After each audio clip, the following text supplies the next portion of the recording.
Hello, well, it's a great pleasure to be here, and my job over the next 20 minutes is to talk about the responsible exchange of plant material between botanic gardens. I'm going to start with a survey that we carried out recently looking at the trends in exchange of material between foreign organizations, so less of looking at domestic, but exchange between institutions internationally. Attitudes to that exchange of material, constraints identified, and then thinking about how the process can be improved and facilitated. And then I'll lead on to the development underway of BGCI's new plant material exchange platform and finish off with just a summary and some next steps. So we carried out a survey earlier this year, just looking at how people regard the exchange of material and whether it's increasing or decreasing. This is sending out, so about half said that it was about the same. It was fairly steady, that they're still sending out material. But interestingly, more organizations said that they felt that they were decreasing the amount of material that they're sending out than said that they were increasing. The same was true about receiving plant material. More people thought that was decreasing than increasing. I'm not sure whether it's statistically significant, but it's interesting getting people's views on this. When you look at the type of material that is exchanged with foreign institutions, it's largely seeds, and that will relate probably to biosecurity issues. It's much harder to exchange living plants. But still quite a lot of living plant material exchange between organizations, and probably a lot of that would be within the EU, for example, where it's easier to shift material between borders. So looking at what kind of organizations material is sent to, clearly there's a lot of exchange with other botanic gardens, but also research institutions, universities, and so on. Clearly there's important interactions going on there. Very little going to commercial companies. Geographically, when we look at where material goes, we did some research looking at index seminum. Index seminum is used by well, about 150 gardens, I think, around the world, and we looked at data sets from about 30 of those gardens over the last 5 years. And index seminum is very much based in Europe. It was started by the German-speaking gardens, and that's reflected in where material goes. Most of it goes to other countries in Europe. Some of it's in non-European countries like the US, Australia, China, Brazil, India, and so on. Very little to Africa. So developing countries are not really part of the index seminum setup currently. We also have another data set that's based on BGCI's plant search database. And this is requests that are received through plant search's blind system. So people can see that that gardens have got taxa that they're interested in. They will send a request into us, and we will pass that request on to gardens that have that material. One of the weaknesses is we don't know whether those requests are fulfilled or not. But it does give us an idea of who is requesting material. And again, you can see that it's largely exchanged north to north and focused on temperate species. What is material used for? Again, this is not super surprising. A lot of material used for conservation purposes, scientific research, education, which would probably encompass horticulture. So those are the big three. Again, not much around sort of developing commercial products. Specifically, what is material used for is more difficult to track and understand because very few institutions actually measure this. And that's a pity. I think this is something we need to do better. But here's an example from Cambridge University Botanic Gardens annual report in 2013-14. Where they were tracking publications, not just from staff members, but where their material had been used. And it's quite clear that material supports research into agriculture, horticulture, forestry, biotechnology. You know, there's a very strong both conservation and development focus for the use of those collections. CUBG is also currently carrying out analysis of those 17,000 requests for plant material through plant search, which do indicate how that material is intended for use, and that will give us a much bigger data set on this. Is material tracked? Yes, for some, for material provided and for material received. About a third saying no, material is not tracked, and that becomes a problem, as we'll see later on. Does your country have ABS, access and benefit sharing legal frameworks that address plant material exchange? I think the biggest surprise here was that nearly 40% of respondents didn't know.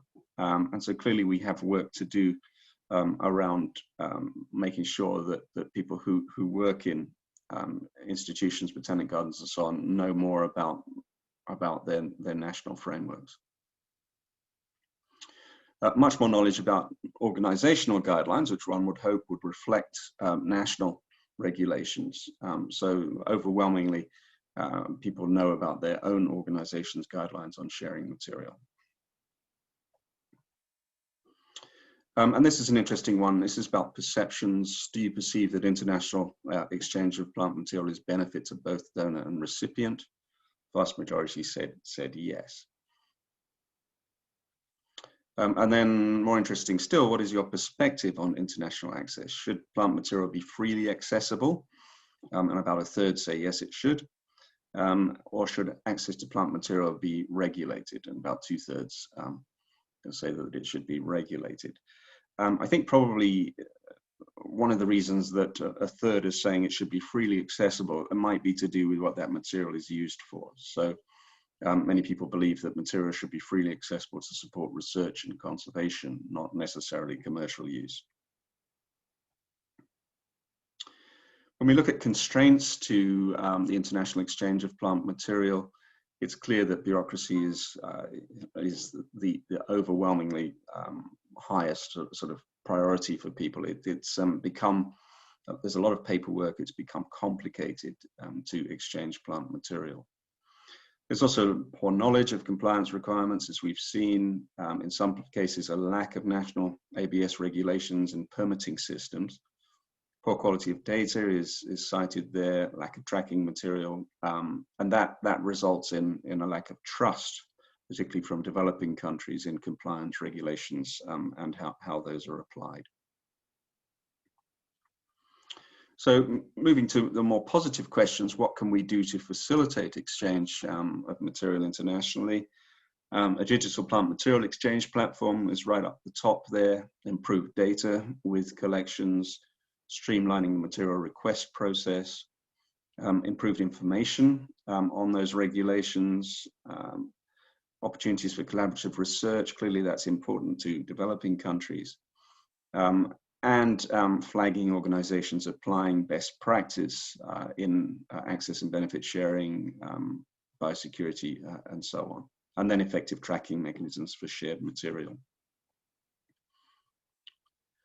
So just to summarize the constraints with the current formal exchange platforms, and we acknowledge that a lot of exchange goes on bilaterally and it's not through formal platforms, perhaps, but Plant Search will tell you which taxa are in botanic gardens. It won't, unless you're a BGCI member, it won't tell you which gardens those are in. It doesn't include accessions level information. So that's critical when it comes to Nagoya regulations or biosecurity, because the same species will have different regulations in different countries. Also, as I've mentioned, Plant Search requests for material are through a blind system, so we don't know whether those requests are always fulfilled. There's no feedback mechanism on the quality of material received or sent out. And critically, Nagoya biosecurity CITES regulations are not flagged. So as a recipient, you don't know necessarily upfront what the conditions are. There's no mechanism for exchanging genotypes for plant breeding or conservation purposes currently, because we don't have accessions level information on Plant Search.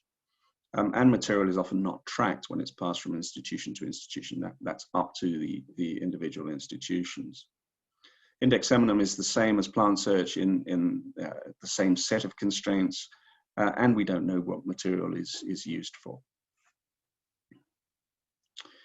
So, bearing all of this in mind, BGCI and partners, particularly the European Consortium of Botanic Gardens and the African Botanic Garden Network, have received funding from the Darwin Initiative to start to tackle some of these issues, particularly the lack of exchange of material between North and South. And these are the wireframes from the new plant material exchange platform that will be coming shortly to BGCI.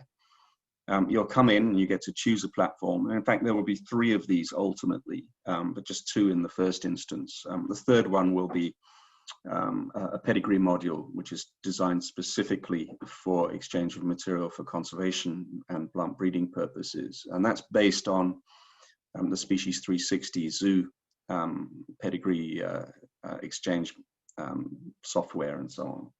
But anyway, you'll come in, you can choose index eminum, which of course there are many gardens that already use that, although there's no digital platform for it, no single digital platform, or the BGCI material exchange, which will cover more than just seeds in other plant material as well, and for other purposes. If you are a recipient, you'll be able to search for a particular taxon of interest, or for a garden for that matter. Let's say you're interested in maples, so you want to search on Acer. You'll get a list of Acer species and which gardens those are in. And then you can choose your taxon or your set of taxa, and you'll get the gardens that hold those taxa, including garden profile information. That garden profile information will include all of the species available from that garden as well. So it might be that you want to get other taxa from the same garden to keep things simple, and you'll be able to search on those and add them to your request list, much as you would do with Amazon or any online process for acquiring things. You'll also have advanced search options. You might want just wild material, for example, so you can tick that box. You might want material from a particular location. Or you might want material which is not subject to biosecurity regulations. You might want to try to keep things simple, and you'll be able to filter against those particular requirements. So you'll ultimately get a consolidated list. So each organization, each recipient organization will have an account, and you'll get a consolidated list, including the status of your request. Has it been fulfilled or not? And you'll see more on that in a moment. So that each garden has an account and a central point where all of their requests are recorded, including, incidentally, what those requests will be used for. That will be required. One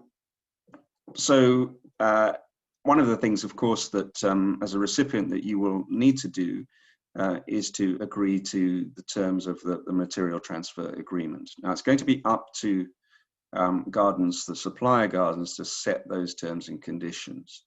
And that will be necessary to flag ABS and to flag biosecurity CITES and so on, those other regulations. And that is something that will also be regulated centrally to make sure that all material is basically flagged for the regulations and requirements related to it.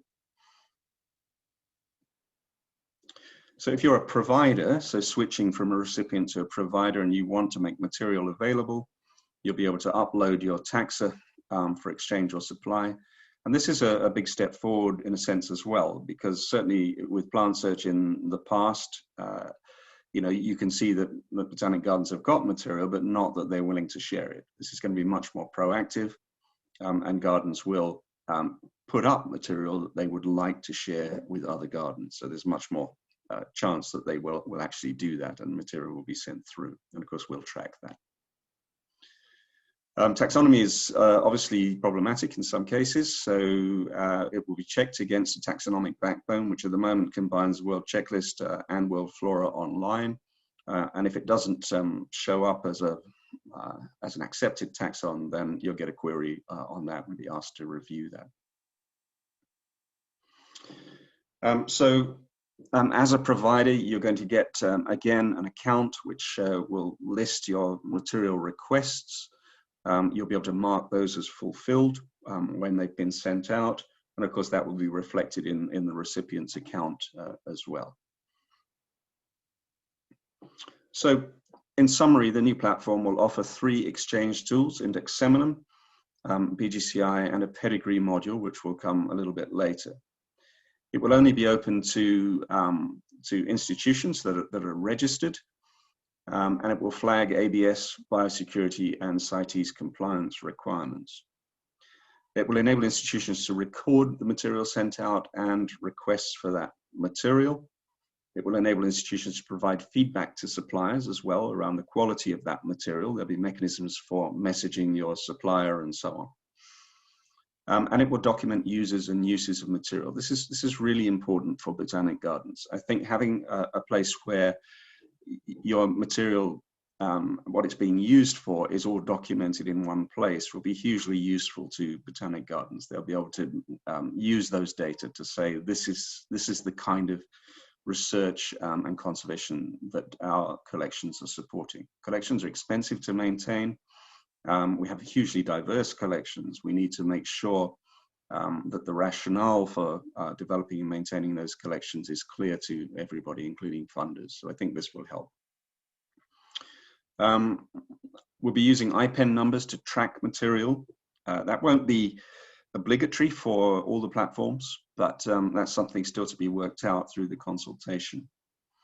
And there will be stipulated required data for the different platforms. There'll be minimal data. We'll set the bar very high for the pedigree module, because understanding, having good provenance information is essential for conservation and breeding purposes. But the bar will be lower for the other exchange platforms, but it will be at a certain level, which will be higher, I'm sure, than some of the exchange that goes on at the moment. And then critically, this system will be compatible with Eurisco and Genesis and so on, enabling us to share accessions level information with the agriculture and forestry sectors. Next steps are to test the platform. That's happening this autumn, and will go into next year, in fact. We intend to launch the platform from April next year. We're also looking at development of compliance best practice accreditation. So this is part of the project, and particularly countries from the south want to know that organizations in the north, institutions in the north, are tracking material, that they're applying best practice when it comes to access and benefit sharing and so on. And then we've got some really great additional tools coming that will be added onto the plant search interface. The Climate Resilience Assessment Tool, which we're really excited about, been developed by Royal Botanic Gardens Victoria, University of Tasmania, where you can put in climate scenarios. You can put in your taxon, and it'll be just trees initially, and just see whether that's likely to still be growing under different climate scenarios in 50 or 80 years' time. There'll be a geographic search function. That'll be one of the filters. There'll be threat search information from threat search about the material. It should automatically come in. A propagation protocols module. We've just got funding to develop that. And we also want to set up a species translocation reintroduction register where those are flagged as well, because this is something that we do in our sector, but we don't record very well. Good, I'm going to leave it there. I'm happy to take any questions. Thank you.